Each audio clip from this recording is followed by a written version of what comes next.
એ આરતી ઉતારતી વખતે મેં જે મોદી સાહેબને જોયા ને, ખરેખર મને એમ લાગ્યું કે સાક્ષાત મારા ભોળાનાથના મને દર્શન થઈ ગયા. હું ખૂબ ખૂબ અને ખૂબ જ ખુશ છું, ખૂબ જ. ભવિષ્યમાં વડાપ્રધાનને મળવાનો મોકો મળે તો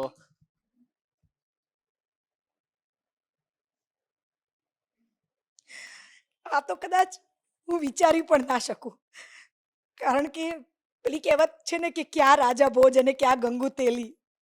હું તો એમના ચરણોની ધૂળ બરાબર પણ નથી.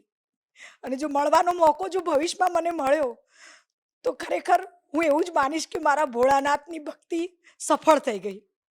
અમારા માટે ખૂબ જ ખૂબ જ એવું કે જે અકલ્પનીય છે. મેં ક્યારેય વિચાર્યું પણ નહોતું.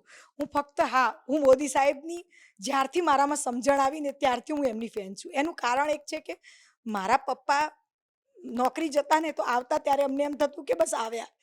કારણ કે કર્ફ્યુના સમયમાં અને આજના સમયમાં ખરેખર મોદી સાહેબે જે કર્યું છે ને, એ આજના બાળકો, હું એમ કહું છું કે ખરેખર આજના બાળકો ખૂબ જ નસીબદાર છે